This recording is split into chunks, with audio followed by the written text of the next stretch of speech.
வாழ்க்கையில தோல்வி என்பது ஒரு பகுதி. எல்லாரும் வாய் திறந்து சொல்லுங்க. வாழ்க்கையில தோல்வி என்பது ஒரு பகுதிங்க, ஒரு பகுதி. நீங்க தயவு செய்து 100% சக்சஸ் மட்டும் உங்க வாழ்க்கையில நீங்க எதிர்பார்த்து வாழ்ந்தீங்கன்னா, தோல்வி உங்களை சந்திக்கும் போது அதை எதிர்க்கிறதுக்கு உங்களுக்கு தைரியம் இல்லாம போயிடும், பலன் இல்லாம போயிடும். நம்முடைய வாழ்க்கையில ஏமாற்றங்கள், தோல்விகள், நஷ்டங்கள், பின்னடைவுகள், இது எல்லாத்தையும் சந்திக்கிறதுக்கு நமக்கு ஆண்டவர் கிருபையினால பலனை கர்த்தர் நமக்கு தர வேண்டும். நல்ல ஒரு ஆமீன் சொல்லுங்க. இப்போ தனிப்பட்ட அனுபவம், ஒரு சின்ன அனுபவம், சமீபத்தின் அனுபவத்தை சொல்கிறேன். அதாவது நம்ம புதிய ஆலயம் கட்டிக்கிட்டு இருக்கோம். ஆண்டவருடைய கிருபையினால இத்தனை முறை நான் மேடையில் நின்று நான் சொல்லியிருக்கிறேன், இந்தந்த காரியங்களை செய்ய போகிறோன்னு. தேவனுடைய பெரிய தயவு, அத்தனை வேலைகளையும் 100% முடிக்க ஆண்டவர் கிருபை செய்தார்.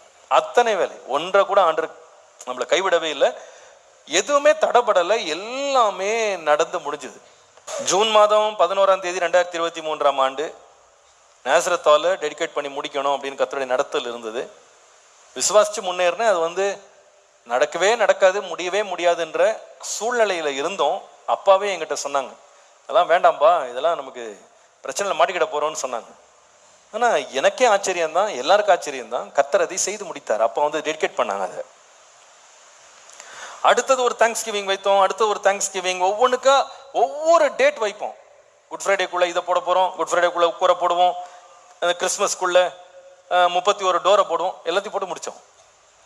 டைல போடுவோம், போட்டு முடிச்சோம். என்னென்ன அறிவிப்பு கொடுக்குறோமோ அத்தனையும் முடிச்சோம். ஆனா இந்த முறை குட் ஃப்ரைடேக்கு நேராக நான் வரும்போது ஒரு அறிவிப்பு கொடுத்துருந்தேன், ஜோம் பண்ணோம். ஏர் கண்டிஷனர்ஸ் எல்லாம் வாங்கி பால்கனி ஃபுல்லாக ஏர் கண்டிஷனிங் பண்ணிடணும்னு ரொம்ப தீர்மானம் பண்ணி ஆயத்தமாக்கி முன்னேறணும். டெண்டர்லாம் விட்டாச்சு. ஆனா கடைசி நிமிஷம் வரைக்கும் அதுல எனக்கு ஒரு மனசுல ஒரு நெருடல் இருந்துட்டே இருந்துச்சு. அதுல ஒன்று மாற்றணும்னு. அதுக்கப்புறமா அந்த டிஸ்கஷனுக்கு அவங்கள கூப்பிட்டு எல்லாத்தையும் பார்த்து ஒரு பெரிய சேஞ்ச் பண்ண வேண்டியிருந்தது. பண்ணிட்டு ஆர்டர் கொடுத்தோம். நம்ம கையில இருந்து அத்தனை காசையும் அனுப்பி விட்டேன் நான், போட்டு முடிச்சிருங்க அப்படின்னு சொல்லி. காலம் கம்மி தான், பட் முடிச்சிருங்க. அதை ஆர்டர் வாங்கின அந்த ஏஜென்சி சொன்னார், கண்டிப்பா பண்ணிடலாம் பாஸ்டர்னாரு. எப்படியாவது நான் முடிச்சிடுறேன்னாரு. இது வரைக்கும் எவ்வளோ ப்ராஜெக்ட்ஸ் அவர் நமக்கு பண்ணியிருக்கிறாரு, இத்தனை ஒர்க்கையும் ஆன் டைம் முடிச்சிருக்காரு. ஆனால் இந்த வேலையை ஆரம்பிக்கும் போது அவுட்டோர் யூனிட்ஸ் எல்லாம் வந்துருச்சு. அது தாய்வான்லேருந்து வரணும். அது ஃபுல்லாகவே இறங்கிருச்சு. ஆனால் இன்டோர் யூனிட் இருக்கு பாருங்க, அது போலாண்ட்லேருந்து வரணும். அது வர வேண்டியது அந்த கம்பெனிக்கு. நாங்கள் அந்த மெயின் ஆள்கிட்டே பேசினேன். சொல்கிறேன், ரொம்ப சாரி சார், நீங்கள் ஒரு 5 நாளைக்கு முன்னாடி ஆர்டர் பண்ணியிருந்தா கூட நான் எடுத்திருப்பேன் ஆர்டரை. இப்போ நான் இயர் எண்டிங் ஆயிடுச்சு, இது மார்ச் மாதம் க்ளோசிங். அதனால் இப்போ நான் புதுசாக ஆர்டர் பிளேஸ் பண்ண முடியாது. இப்போ சூழ்நிலை சரியும் இல்லை, வாரில் ஷிப்ஸ் எல்லாம் கொஞ்சம் ப்ராப்ளமில் இருக்குது, என்னால் உடனே சப்ளை பண்ண முடியல. கண்டிப்பாக நான் ஏப்ரல் மாதம் 9ஆம் தேதி உங்களுக்கு கொடுத்துட்றேன்றார். எனக்கு 9ஆம் தேதி எனக்கு எதுக்கு? பெரிய ஏமாற்றம் ஆயிடுச்சு. நான் எவ்வளோ கேட்டு பார்க்குறேன், நீங்கள் கொஞ்சம் ட்ரை பண்ணுங்க. வெரி சாரி, முடியவே முடியாது அப்படின்னு அவங்க அப்பாலஜைஸ் பண்ணுறாங்க. எனக்கு லெட்டர் போடுறாங்க, ரொம்ப அப்பாலஜைஸ் பண்ணுறோம், நீங்கள் ரெகுலர் கஸ்டமர், பட் என்னால் கொடுக்க முடியலை.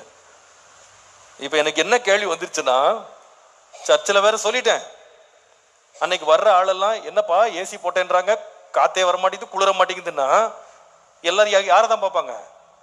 இப்போ பார்க்குறீங்க பாருங்க, அது மாதிரி தான் பார்ப்பீங்க. சொன்னார், என்னமோ முடிச்சிருவேன்னாரு. 1 லட்சம் கொடுக்குற 500 பேருன்னாரு. எங்கே வந்துச்சு? ஏசி ஒர்க் ஆகல, எங்கே சத்தம் வருது, எங்கே குளிர்ச்சி வருது? ஒன்றும் வரல. எல்லாரும் என்ன தான் முறைச்சு பார்ப்பீங்க, சொல்ல மாட்டீங்க.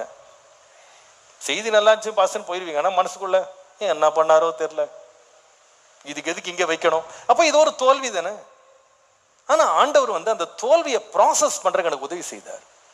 எத்தனையோ வெற்றிகளை என் வாழ்க்கையில் பார்த்தேன். ஆனால் அதில் நான் எதிர்பார்த்த விதமாக முன்னேற்றம் இல்லாமல், நான் நினச்ச நேரத்தில் அது நடக்காமல் போனது.